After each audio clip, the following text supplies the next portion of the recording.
Bloomberg Audio Studios. Podcasts, radio, news. This is Bloomberg Business of Sports. The business of sports can be intimidating or hard for a startup to break into. We really appreciate when our owners are actually there, with us through the journey. Teams, ours especially, have been very intentional to diversify at all levels of the company. I think we're in the golden years for the NFL and college football. Our demographic reach has continued to expand. This is going to be really unlocking the streaming platform for sports fans. Sports valuations are rising. We'll see when they peak. You don't have to be the best in your sport to make a whole ton of money. Bloomberg Business of Sports from Bloomberg Radio. This is the Bloomberg Business of Sports show, where we explore the big money issues in the world of sports. I'm Michael Barr. I'm Scarlet Fu. And I'm Damian Sassower. Coming up on the show, we take a look at women's hockey with Amy Scheer. She's Senior Vice President of Business Operations for the Professional Women's Hockey League. The league just wrapped up its first season and is now into its playoffs. We talked with Amy about this past year and the PWHL's potential for growth. It's been a long burn, and now I think people have finally caught on, and it's great to see whether it's WNBA, NWSL, and, of course, the PWHL arena selling out and people enjoying themselves and appreciate the talent and skill that these women have. We also head to Miami, and how's it becoming a hot spot for F1 racing? All that and more is on the way on the Bloomberg Business of Sports. But first, the NFL poised to let teams sell 30% of their stakes to private equity. That's a big doggone deal. To talk with us about that, you know him, old friend of the show, Business of Sports reporter Randall Williams. Welcome, sir, to the Bloomberg Business of Sports. Thank you. That was a hell of an intro. Well, man, because you're a hell of a guy. This is big. I mean, 30% of the stakes to private equity? Absolutely. So it's 30% in terms of total of a team. So one private equity firm can own 10%, and then two more can come in. So you could have three firms that own 10% each, which equals 30.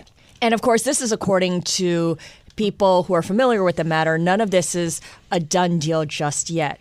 Randall, you've been reporting on this for a while. This has been a serious consideration for the NFL to allow private equity to invest in teams. And it's been a consideration for the last 2 years. What changed, or what's changing that has moved the timetable to something where it's more feasible now? Well, the business is growing, and I think that's just the crux of it. When valuations are rising and you're watching, so if we go back to the last sale, the Washington Commanders, $6 billion, whoever goes up against that, whoever's next, $5 billion is a lot of money. For an NFL owner, a new NFL owner, you have to have 30% of that.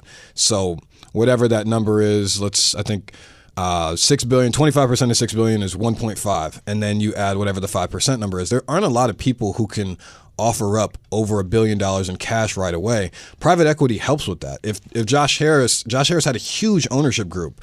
That wasn't the case with Penner. I believe his ownership group was around 6 to 8. That's not a lot of people. If you have 15, 16 people, that means you could argue that someone's struggling for cash. And so over time, I think the owners are looking at this, as well as estate taxes, as well as stadium development. And this is a way that you can have a party come in, bring in their cash, and I'd say get out of the way for a little bit. Be quiet and just happy that they helped build a stadium, and I think owners are becoming more comfortable with that.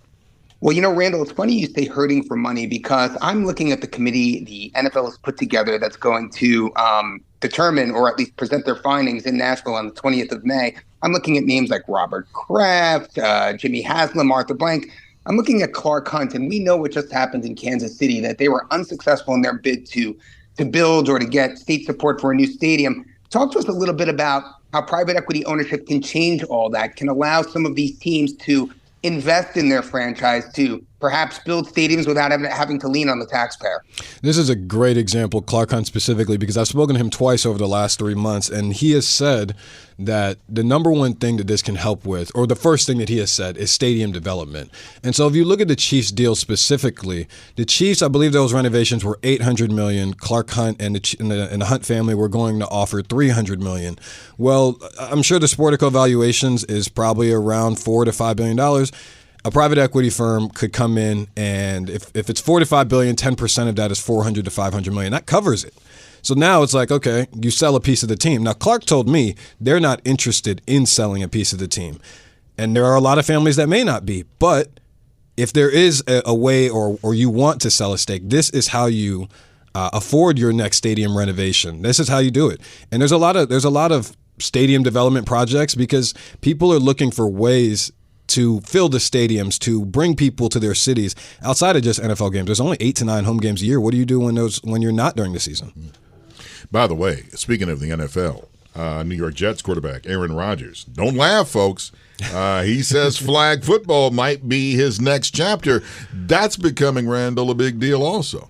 Yeah, flag football is one of the NFL's primary focuses. There's, it's going to make its Olympic debut in 2028. There's a bunch of NFL players who are interested because imagine you're going into the NFL Hall of Fame and you are the first Olympic gold medal winner. Now, I don't know how Aaron Rodgers is going to age. He is one of the greatest throwers of the football ever. Yeah. But we'll have to see. I mean, I think it's interesting that he put his name in the hat because if you ask any of the receivers who he's throwing the ball to, they'll tell you he's the greatest. So wait, talk a little bit more about flag football, because when I think of flag football, I think about kids playing the sport, and I think about high schools. I don't think about this being a professional sport. That's true for now. I think flag football has some growing to do at the grassroots level, and eventually, when it becomes a college sport, then there's going to be some professional interest, 100%. Now, that's years away, but the Olympics serve as the moment for this to be a trampoline moment, I would say. And so if Patrick Mahomes is playing it and whoever the women who are going to be on that team are playing it, that's going to make some girls who are looking at this and being like, I want to play next. So if you're an NFL owner, there's this 8-week period, I would say, after the NFL draft where nothing in the NFL really happens. Why isn't there a women's flag football league? Now, they're not in a place to do it right now because, quite frankly, there's not enough varsity programs in high schools. There aren't even enough college programs in colleges. So it doesn't make sense. But in a decade, maybe 15 years, when this is growing tremendously, it's a cheap sport to play. You just need flags, cleats, and a ball. Why not? Why not have a professional women's flag football league? Now, again, this is not being discussed by the NFL. I haven't reported this. I'm just speaking from a business perspective that is an idea that maybe the league could consider in the future. Now, Randall, you hit the nail on the head there for me. I mean, to clarify, we're talking about women's flag football. And I don't know, Scarlet, if you're aware, but high school women's flag football is huge in the tri-state area now. I mean, Long Island, it's a massive sport. New Jersey hasn't really kind of caught on up here in Westchester, but for the New York tri-state area, girls flag football has become a huge, huge sport. And, I guess, from my perspective, is that what we're really talking about here, investing in female sports and female flag football? Well, that's how the NFL has to do it. It doesn't make any sense, in my humble opinion, to do a men's flag football league. There's going to be people who are just going to say, go play the men's. If you're good enough to play flag, then just go play the men's. In women's, it's not going to be looked at that way because I don't know if there's an appetite for consumers to watch women hit each other the same way that men do in football. But I would watch a women's flag football league from May until July when training camp starts and then go into that. And you connect it to the franchises similar to how the NBA and the WNBA works. Now, again, the valuations and what the price of the teams would be and where they would play and things like that, I have no idea. But this is how the NFL can get into women's sports more authentically than they've already done it. The consumer side of things, I think, they're doing things with jerseys and apparel and Taylor Swift and blah, blah, blah, blah. But what if you have a women's flag football league? This is grassroots. Exactly. By the way, the NBA, they're like, broadcast us because we're talking about a $76 billion windfall for new TV rights. Yes, Lucas Shaw reported that. There's a couple things that are in limbo right now. No deal is quite final yet, but the NBA is currently figuring out whether it's going to be Warner Brothers Discovery or NBC. Okay, and this is obviously the big deal, the big contract everyone's looking for that will kind of reset the levels of sports franchises because of this media deal. And one thing a lot of people are talking about is once this deal gets struck, the NBA is going to move forward with expansion. Yes. And that will be very lucrative for existing team owners. Can you walk us through how that might look? So once the media deal is done, I asked Adam Silver about this probably about a month ago, and he said typically what they do is they form a board of governors, a committee similar to how the NFL has this one that has been evaluating the ownership rules. I would imagine that the NBA is going to have 4 to 6 owners who are going to map out the process, and everyone has said it's going to be Vegas, Seattle, whatever the cities. Those are the 2 favorites that everyone's been talking about. Mm-hmm. But the NBA has not said that outright. And I don't think they will, because there's a number of cities that are interested. It could be Nashville. It could be Mexico City. It could be name a city that you want in there. Mexico City. That'd be interesting. Well, you want to talk about international? I think Mexico City's where it could happen. I don't know who would be the buyer or anything like that, but I would expect, if I was guessing, I think that when the NBA media deal closes and after the Olympics happen, maybe sometime next year is the official, hey, we're expanding, start putting in your bidding process, get your ownership groups together, et cetera, et cetera. But I don't think that, the media deal, and let's say the media deal closes this week, I don't think Adam Silver gets on a podium in October or in September and says, we're expanding. I think it takes a little longer than that.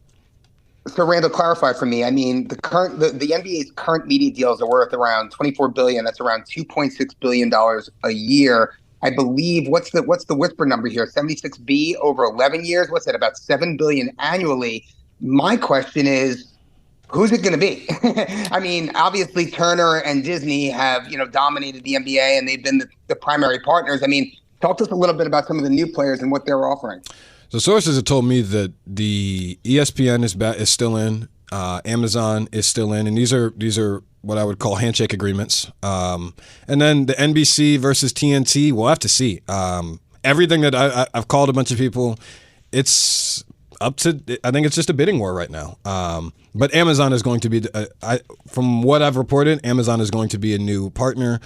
How that shakes out, we'll have to see. If you look at how Amazon has handled the NFL, I think there's a lot of people who are happy with that. It's reached younger audiences. They have these alternative broadcasts. I think, Amazon's going to do something similar with the NBA, assuming that nothing falls apart. You mentioned a couple of names that have already been in discussions for their own sports streaming service. Yes. How would that work with this NBA media deal? Well, I've been told that they did not go to negotiations together. They're bidding against each other. And so you could argue that. I would just say they're going by themselves. Everyone is presenting their own form of, we're going to do the NBA by themselves. Mm-hmm. How that factors in terms of I can't remember, Spulu I think is what people are calling it. Mm-hmm. We'll have to see. I mean, the interesting thing about when Spulu was announced is you had people from the NBA and the NFL come out and both say, we knew nothing about it.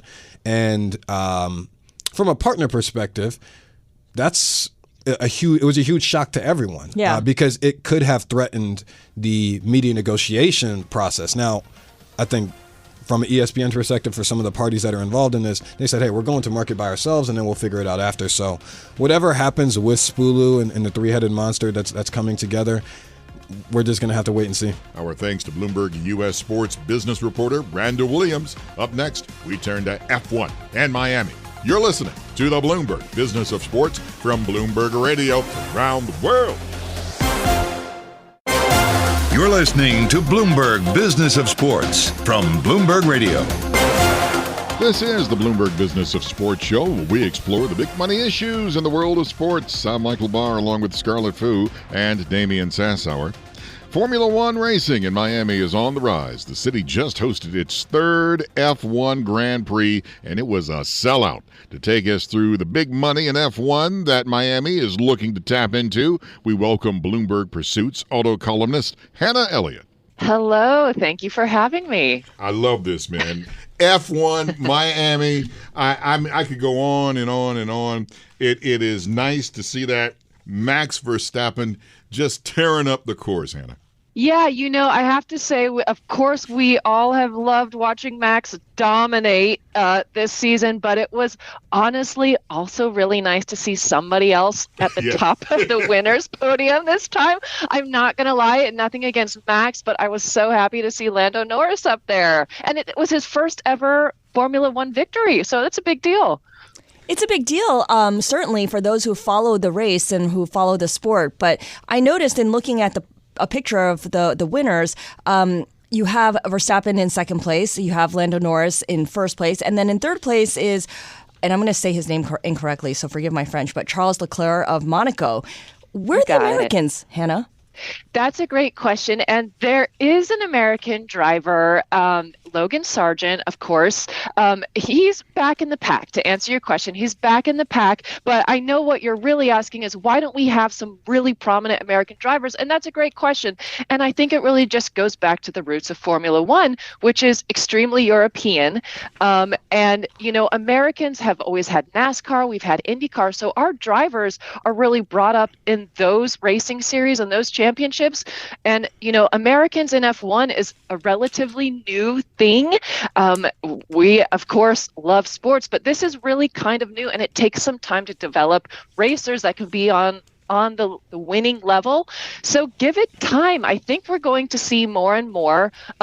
It's great to see Logan out there competing. And, I should mention, of course, I have to mention Mario Andretti from back in the day in the 70s was an American driver that was really successful. But yeah, we need some new ones, don't we? Well, you know what I will say, Scarlet. I'll tell you where the Americans are. Zach Brown, the CEO of McLaren, Lando Norris is. There you go. He is an American. He's a California boy done good. I mean, so there are some Americans about. But just speaking of America and its role within F1 now, I mean, Hannah, we now have Miami, we have Las Vegas, we have Austin. Yeah.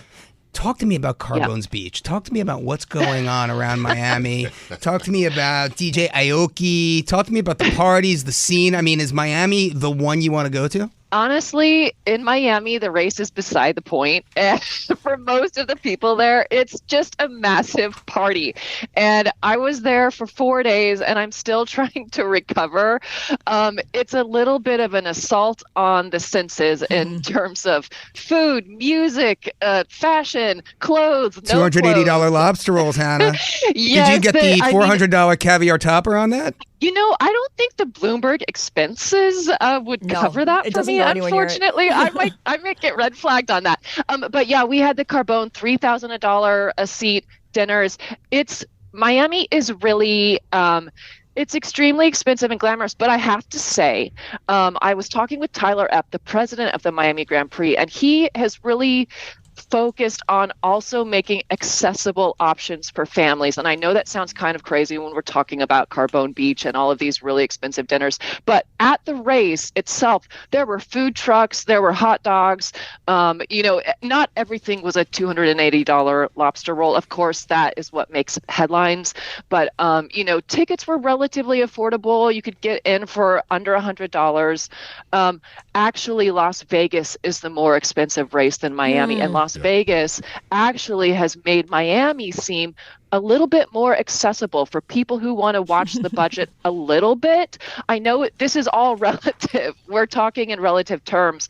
But yes, the headlines are the really expensive dinners and the parties and, Elon Musk talking with, heads of state and Jeff Bezos and Lauren Sanchez. Yes, that is all true. But, for the average person who just wants to go watch a race for a day, you can find a way to go and keep the budget a lot lower than those things. I'm glad you bring up Las Vegas because it seems like the Formula One race put them on the map in the sport in a different way than in Miami, because this was the third year that Miami hosted a Formula One Grand Prix, and it felt like maybe some of the excitement from the first year kind of died down, and there was a little bit of a hangover the second year, and this third year, maybe third time's a charm, things came kind of roaring back. In addition to the cost differential between Miami and Las Vegas, can you compare and contrast what the event feels like in each of these cities? Yeah, that's a really, really astute question because you're right. This is Miami's third year, and Vegas had its first year last year, and it did take a little bit of the wind out of Miami's sails only because Las Vegas is a night race. It happens at night. It's literally through city streets, and it's on the strip, the Las Vegas Strip, which means you don't even have to get in a car to watch the race. You can see the race from your hotel room if you're in a tower hotel. You can see it if you're along the strip. In that way, it's an amazing venue for a race. And also, as you know, the hospitality in Las Vegas is world class. The food in Las Vegas is world class. So all of that is a really nice environment for, oh, by the way, we're going to watch a car race. Miami, by contrast, holds their race in Hard Rock Stadium where the Dolphins play, which is sort of close to like Opelika, if you know that area at all. Sure. It's in a neighborhood that is it took me personally about 90 minutes to get from South Beach to the stadium on race day driving. 45 minutes on the bridge, too. So, it's a little bit of a different, logistically, Miami is more challenging. The race is not in as glamorous a venue, to be honest. Some of the track, it's like a 3.4 mile track. Some of the track is in like a parking lot outside the stadium. So, Miami organizers have done a lot to make it seem great, and it is great, but it's just a little bit of a different vibe than Vegas, which has this glamorous night race through the streets of Las Vegas that anyone can easily see just from your hotel room or from the Strip. So logistics in Miami are a little bit more challenging, and I think you mentioned the softer sales in year 2 of Miami. I think that is part of why we saw a little bit of a cooling, because also Miami is hot. That race started at 4 p.m. in the afternoon. So it's just a little bit of a different thing. I personally and selfishly would love to see Miami move their race later at night because it's cooler temperature wise, and then you can go out and party like right after. Yeah, so that's a little bit of a change. And then let's not forget Austin. There is a Grand Prix in Austin, which was the first U.S. Grand Prix in a long time. That's been going since 2012. And Austin is kind of considered like the real fan Grand Prix. I mean, Vegas and Miami, extremely sexy, extremely glamorous. We got all the parties, you got all of this stuff. But like, if you're a real like down home fan, you go to the Austin race. It's held at that's right, at a purpose-built track. Like, forget about street races and races in parking lots, outside an NFL stadium. The Austin race they literally built a purpose-built Circuit of the Americas, COTA, it's called, racing track. They race motorcycle Grand Prix on that track. It's a very cool space. It's very like the real fans. The visibility is amazing. Texas, it's just flat. So you can see large portions of the track. It's just like the real sort of hardcore racers go to Austin, which I kind of love too. So you can kind of pick what you want. Which is great. My question is, how many races in North America are too many? Because we've got the 3 in the U.S., then we've got Montreal, and we also have Mexico City.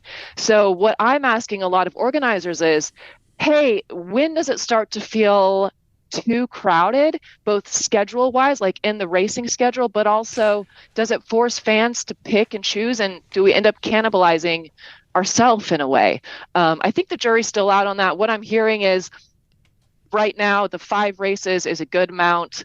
I don't know if we want any more. We've heard Chicago kind of wants a race. I don't know if that's going to happen, but it's really interesting to see the U.S. go from no races to 1 race for a long time, and now we've got 3 and then 5 if you include North America. Hannah, thank you so much.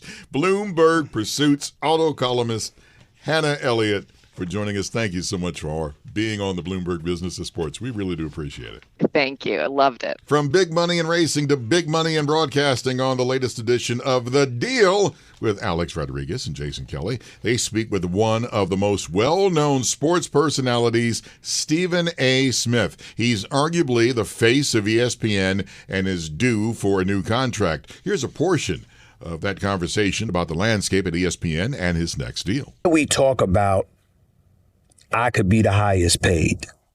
Well, let's talk about that for a second. ESPN has done nothing wrong to me in that regard. When I signed my contract years ago, I was the highest paid then. Yep. They treated me right. Things just happened. Other folks came down the pike. Mm-hmm. Pat McAfee kicking tail in the YouTube stratosphere, over 2 million followers. Built the show over 7 years. He deserved what he got. Troy Aikman and Joe Buck are institutions. Mm-hmm. I can't even express to you what it is to have them. Troy Aikman, I respect the hell out of Joe Buck, but I don't really know him. I love me some Troy Aikman. That's my brother. I love Troy Aikman, and he's phenomenal. You think Kirk Herbstreit's been there for years. You think all of these other guys, they've been there for years. It was their turn. The only reason I ever answered any questions about me being the highest paid, it was me saying, hello, it's my turn. You know, my contract's coming up. I've been number one. I was number one then. I'm still number one now. And ain't too many dudes that's 56 years of age, 20 years in the television business. That's number one for the last 12 years. And when I say number one, I'm talking about every week and every month and every year for 12 years. Yeah, that's how I feel. But that doesn't mean that ESPN's wrong or Disney is wrong for feeling otherwise. If you feel otherwise, you feel otherwise. Then I'll have to find somebody who does feel like I feel. Right. And, we'll go from there. But the biggest thing for me is that people try to act and they try to pit it like it's going to be some negotiating war. No, it's not. This is what I bring to the table. Do you value and appreciate me enough to give me what I think I deserve or not? That's Stephen A. Smith speaking with Jason Kelly and Alex Rodriguez on the latest edition of The Deal. You can watch new episodes every Friday night at 7 Eastern on Bloomberg Television.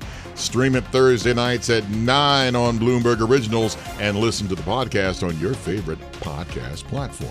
Up next, we turn to a new women's hockey league looking to grow the sport in the U.S.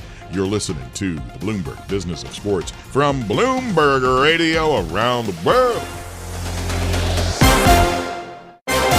You're listening to Bloomberg Business of Sports from Bloomberg Radio. This is the Bloomberg Business of Sports show, where we explore the big money issues in the world of sports. I'm Michael Barr, along with Scarlet and Damian Sassower. Women's sports is on the rise, and a new women's hockey league is looking to take advantage. The Professional Women's Hockey League, or PWHL, just wrapped up its first season and sees big opportunities ahead. To take us through the year and what is next, we welcome Amy Scheer. She's Senior Vice President of Business Operations at the PWHL. Amy, welcome to the Bloomberg Business of Sports. Oh, thanks for having me. Love talking everything PWHL. I love Lizzo. It's about damn time, because when finally did people start to catch on, you know what? Women's sports has got it going on. Well, I think it's been a bit of a long burn, having a background working for a few women's teams. It's been a long burn, and now I think people have finally caught on, and it's great to see, whether it's WNBA, NWSL, and of course the PWHL, arenas selling out and people enjoying themselves and appreciate the talent and skill that these women have. Can you take a step back, Amy, and just kind of walk us through the history of women's pro hockey in North America? Because it's gone through several iterations. There was the CWHL in Canada, then there was the NWHL in the U.S., and the two of them competed against each other. There was talk about a merger. Then there was a Premier Hockey Federation that had no word of women in there, but was for women. And now we have the PWHL. There's a lot of acronyms there, and I'm kind of confused how it leads to the PWHL. There are definitely a lot of acronyms there, and a lot to keep in touch with. And I think because there have been many iterations of women's professional hockey prior to the PWHL, there just wasn't the resources to put behind the league, whether money, resource for people. And so the leagues didn't work at the level that you would expect a professional league to work in, whether it was the CHL, whether it was the PHF, which was the successor to the NWHL. And now Mark and Kimbra Walter have stepped in and have put significant funding behind the PWHL to stand us up. And now we are not strapped for resources. So we've got a very significant size staff on the team and league level. We've got 150 of the best players in the world in one single place playing. So finally, we've got all of hockey in one single place. It's just taken quite a long time to get there. Well, Amy, talk to us a little bit about those players, these best players in the world, these Natalie Spooners, these Sarah Nurses. Talk to us a little bit about what you're doing to help the league kind of do what, just happened in women's college basketball, right? Caitlin Clark, Angel Reese, these are household names now. How are Natalie Spooner and Sarah Nurse going to be household names? Well, for starters, when you look at our fans in arena, they have just embraced our star players, whether it's Marie-Philippe Poulin in Montreal, Hillary Knight in Boston. Kendall Coyne-Schofield in Minnesota, Alex Carpenter in New York. We've got stars in every single market. And our fans have taken to them. When you go to our games, there are signs of all of our fans calling out our players. We work with them to promote the game and themselves and build their brands via social media.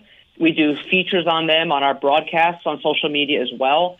And the players are great promoting themselves. They understand the importance of brand. And so you look at a player like Sarah Nurse, you look at a player like Emrance Mashmeyer in Ottawa.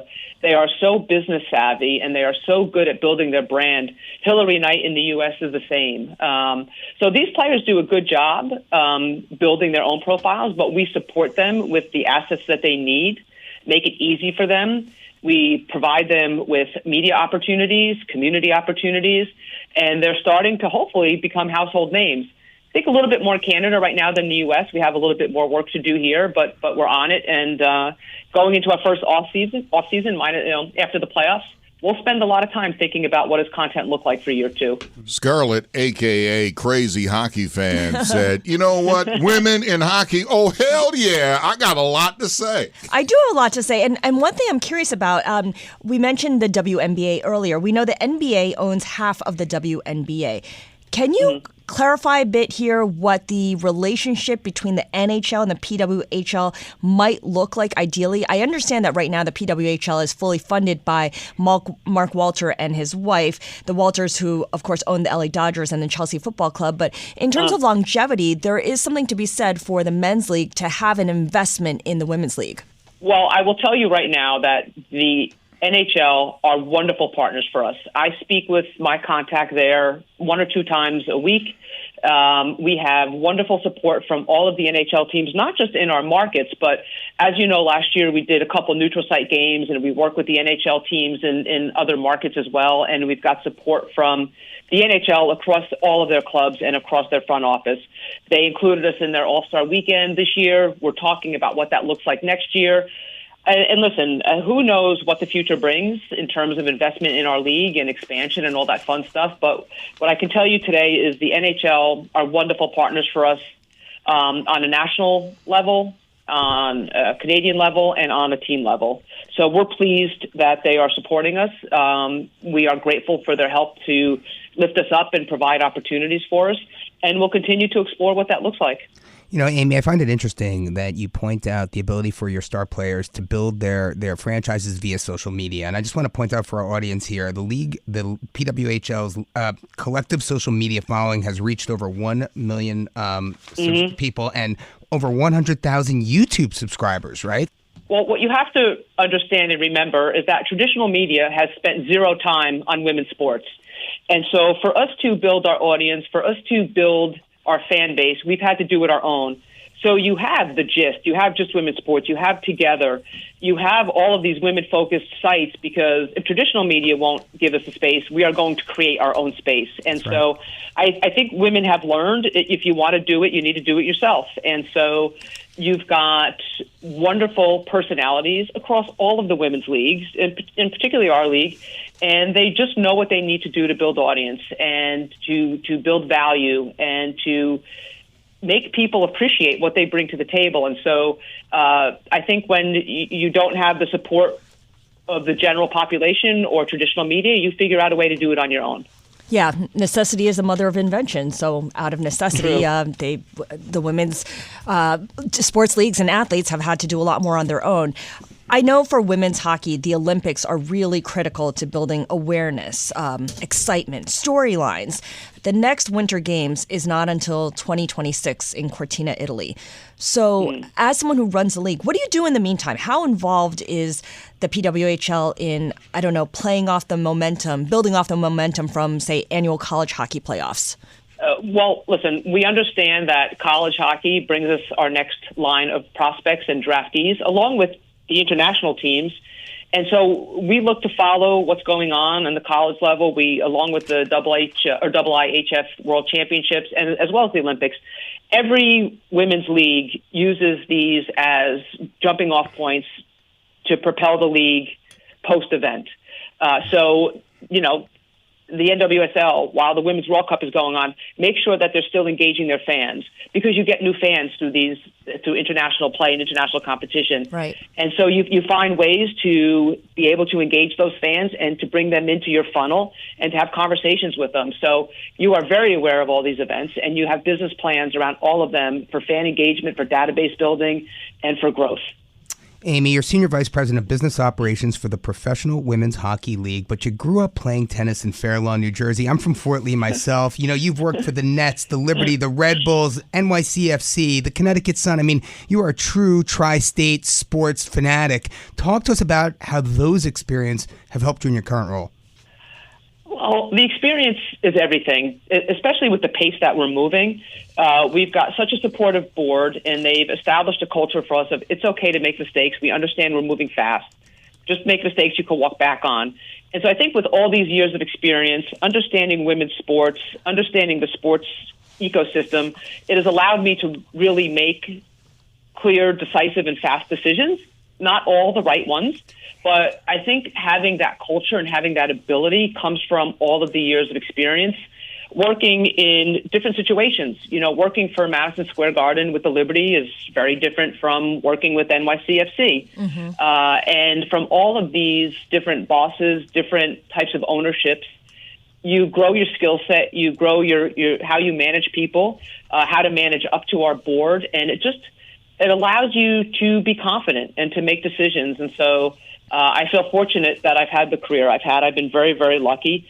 And it's brought me to, I think, probably where I've wanted to be my whole life. But all the experience helps me make fast decisions, which is how we have to move. Absolutely. Very well said, Amy. We talked a little bit about college hockey. We talked about personalities and building storylines and building awareness. Who's the Caitlin Clark of women's hockey? That is a great question. We have several players in our league. I think the biggest one is Marie. Oh, Amy, we all have a favorite child. Just tell us who it is. Come on.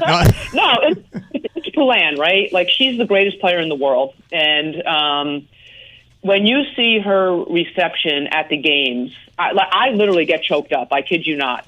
When we played at Bell Center, the 21,000 fans just went on and on and on. And there's an appreciation for what she's brought to the game, how she's not just a great physical player. She's very cerebral about the game as well. She's so smart.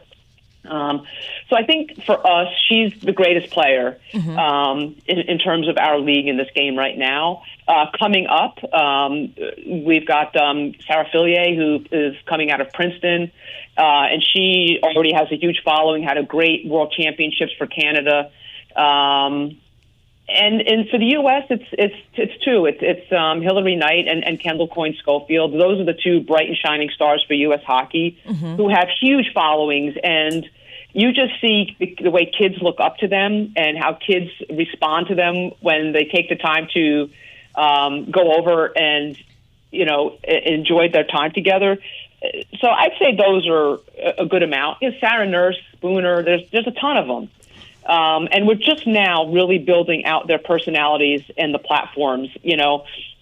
Caitlin Clark is just next level, otherworldly. Yeah. In her Supernova own stratosphere right now. Yeah. And it's been great to see. It's been great to watch. Special thanks to Professional Women's Hockey League Senior Vice President of Business Operations, Amy Scheer, for joining us. Now, if you missed any of that conversation, find it on demand now on the Bloomberg Business of Sports podcast. Subscribe now on Apple, Spotify, and anywhere else you get your podcasts. This is the Bloomberg Business of Sports show, and we are here each and every week at the same time. For my colleagues Scarlet and Damian Sassower, I'm Michael Barr. Tune in again next week for the latest on the stories moving big old money in the world of sports. You're listening to Bloomberg Business of Sports from Bloomberg Radio around the world.